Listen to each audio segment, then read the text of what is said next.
સોમનાથ દ્વારકાધીશ બધાને. આજે આપણે બનાવવાના છે તે છે આપણે ઠંડા રોટલા હોય છે તેની અંદર આપણે બનાવવાના છે લાડવા. તે કઈ રીતના બનાવે તે હું તમને બતાવું છું, જેથી કરીને તમે લોટમાં કન્ટિન્યુ. કેમ કે અત્યારના છે બાળકો છે તે ઠંડા રોટલા નથી ખાતા, અને ઠંડા રોટલાને આપણે ફેંકી દેવા પડે છે, પણ તેને ફેંકવાની જરૂર નથી. પણ આપણે છે તેમાંથી આપણે અલગ જ રીતના એક વસ્તુ બનાવશું તે ખાશે, એટલે વારંવાર તે છે આ રીતના લાડવા બનાવીને ખાશે, અને તે બહુ બધાને ભાવશે પણ. વારંવાર છે તે બાળકો આ રીતના લાડવા બનાવે ખાશે. અને નવા હોય તો ચેનલને સબસ્ક્રાઈબ કરી દેજો, લાઈક કરી દેજો, શેર કરી દેજો, અને કોમેન્ટમાં બતાવજો તમને આ વિડીયો કેવો લાગી શકે. આજે આપણે બનાવવાના છે તે છે આપણે ઠંડા રોટલામાંથી વસ્તુ બનાવવા છે તે કઈ રીતના બનાવે તે હું તમને બતાવું છું, જેથી કરીને તમે બ્લોગમાં કન્ટિન્યુ રહેજો. કેમ કે જે લોકોને છે તે ઠંડો રોટલો નથી ખાતા તે લોકો પણ આપણે આ ઠંડો રોટલો છે તેની આપણે બનાવશું વાનગી, તે અવશ્ય ખાશે અને બધાને ભાવશે પણ.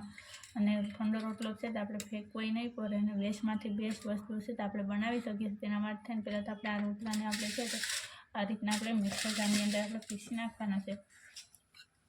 આપણે યાર તમે ખાસ ધ્યાન રાખજો કે હું અત્યારે વઘારે રોટલો નથી બનાવતી, નકર ઘણા લોકોને એમ થાય છે કે આ પીસે છે એટલે વઘારે રોટલો બનાવતા હોય છે, પણ તે નથી બનાવવાની. આ રીતના આપણે છે તેની અંદર આપણે કટકા કરીને નાખશું એટલે છે તે આસાનીથી છે ને તે આપણે આ પીસાઈ જાય છે, અને કોઈ વાર નથી લાગતી. એટલા માટે થઈને તેને આપણે શું આ રીતે આપણે કટકા કરી અને પછી નાખવાના છે રોટલાના આ રીતે. હવે આપણે છે તે આપણે રોટલાની છે આ રીતના આપણે કટકા કરી નાખ્યા છે, અને હવે તેને આપણે પીસી નાખીએ પહેલાં તો. હવે તમે જોઈ શકો છો કે આપણે છે તે મિક્સરની અંદર છે તે આપણો રોટલો છે તે પીસાઈ ગયો હશે. આ રીતના તમે જોઈ શકો છો કે એકદમ ઝીણો આપણે પીસાઈ ગયો છે. જે રીતના આપણે પાવડર હોય છે ને તેવો જ આપણે છે તે આપણે પીસ્યો છે આપણે. હવે તેને આપણે કાઢી લઈએ આ રીતે. હવે આપણે તેને આ રીતના કાઢ્યા બાદ હવે આગળ કઈ રીતના કરવાનું છે તે હું તમને બતાવવાની છું, જેથી કરીને તમે બ્લોગમાં કન્ટિન્યુ રહેજો. હવે મેં તપેલી લીધી છે તેની અંદર પહેલાં તો આપણે ઘી નાખી દઈએ આ રીતે. 2 થી 3 ચમચી જેટલું આપણે છે તેની અંદર ઘી નાખવાનું છે, તેને ગરમ થવા દેવાનું છે ઘીને. ઘી ગરમ થાય એટલે તેની અંદર આપણે ગોળ નાખવાનો છે. ત્યાં સુધી ગોળ નથી નાખવાનો. આપણું ઘી છે તે ગરમ થઈ ગયું છે, તમે જોઈ શકો છો. હવે તેની અંદર આપણે છે તે ગોળ નાખી દઈશું.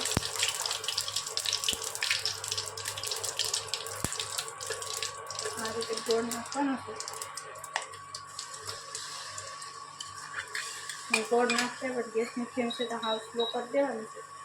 હવે તેને હલાવવાનું છે ગોળ ઓગળે ત્યાં સુધી.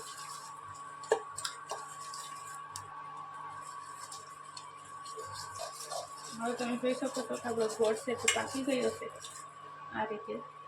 હવે તેની અંદર છે આપણે નાખી દઈએ જે આપણે પીસેલો છે તે રોટલો આ રીતે. ગેસની ફ્લેમ સ્લો રાખીને નાખવો, નકર નીચે છે તે ચીપકી જશે. એટલા માટે છે ને આ રીતના આપણે છે તે નાખી દેવાનું છે. હવે તેને આપણે સારી રીતના પહેલાં તો મિક્સ કરી લેવાનું છે ફટાફટ. હવે આપણું છે તે સારી રીતના તમે જોઈ શકો છો કે ગોળના પાકની અંદર છે તો આપણો રોટલો મિક્સ થઈ ગયો છે. અને હવે તેની અંદર આપણે ડ્રાયફ્રૂટ નાખી દેવાના છે આ રીતે. હવે તેને ફરી પાછું આપણે મિક્સ કરી લઈએ. ગેસની ફ્લેમ છે તે હજી ચાલુ જ રાખવાની છે, બંધ નથી કરવાની. થોડી વાર માટે તેને આપણે ગરમ થવા દઈશું આ રીતે ડ્રાયફ્રૂટ નાખીને. અને ગેસની ફ્લેમ આપણે હાઈ નથી રાખવાની, સ્લો રાખીને કરવાનું છે. આ રીતના આપણું છે તો બની ગયું છે. હવે કઈ પ્રોસેસ કરવાની છે તે પણ હું તમને બતાવવાની છું. તેના માટે પહેલાં તો આપણે ગેસને બંધ કરી દેવાનું છે.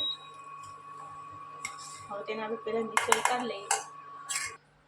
હવે તમે જોઈ શકો છો કે આપણે નીચે ઉતારી લીધું છે, અને બહુ ગરમ નથી, થોડું ઠંડુ થઈ ગયું છે આપણું.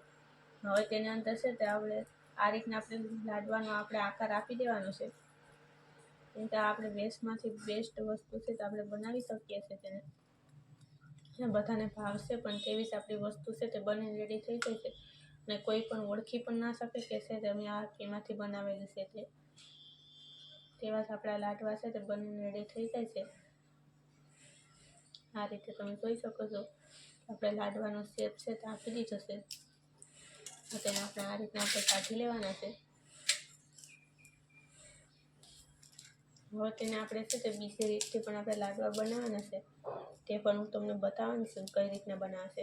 તેના માટે થઈ મેં અહીં છે લાડવાનું છે મશીન આવે છે તે લીધું છે. તેની અંદર આપણે આ રીતના આપણે નાખી દેવાના છે, આ રીતે.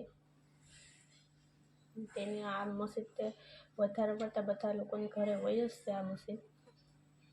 તેને આપણે આ રીતના આપણે તેને કાઢી લેવાનું છે બહાર. તો તમે જોઈ શકો છો કે આપણો લાડવો છે તે બનીને રેડી થઈ ગયો છે. કોઈ ઓળખી ન શકે કે જે આપણે છે ઠંડા લોટમાં બાજરાનો રોટલો હોય છે તેમાંથી આપણે બનાવ્યો હોય એવું. હવે આપણા લાડવા છે તે બનીને રેડી થઈ ગયા છે. તમે જોઈ શકો છો કેવા સરસ મજાના આપણા લાડવા બની ગયા છે. હવે તેની ઉપર છે તો આપણે ડ્રાય ફ્રૂટ છે તે આપણે નાખવાના છે. આ રીતના આપણે કાજુ નાખી દઈએ, જેથી કરીને આપણે છે તે લાડવાનું છે તે બહુ ટેસ્ટી લાગે એટલા માટે થઈને. અને આ છે તે આપણે 5 મિનિટની અંદર છે તે આપણે બનાવી શકીએ છીએ. અને છે તે આપણે ઠંડી વસ્તુ છે તેને આપણે છે લોકો છે તે બાજરાના લોટના રોટલા તો છે તે ઠંડા થઈ જાય છે એટલે નથી ખાતા, પણ તેની અંદરથી છે આ રીતના જો તો લાડવા બનાવીને દેશે તો બાળકો પણ ખાશે અને બાળકોને ભાવશે પણ. અને વારંવાર છે તે બાળકો પણ આ રીતના છે તે લાડવા છે તે ખાશે અને વારંવાર માગશે પણ. અને છે ઠંડા રોટલા છે તે આપણે ફેંકવા ના પડે. અને છે તે આ રીતના તમે બનાવીને ચોક્કસ એક વખત ટ્રાય કરજો, બધાને ભાવશે. અને નવા હોય તો ચેનલને સબસ્ક્રાઈબ કરી દેજો, લાઇક કરી દેજો, શેર કરી દેજો અને કોમેન્ટમાં બતાવજો તમને આ વિડીયો કેવો લાગે છે તે.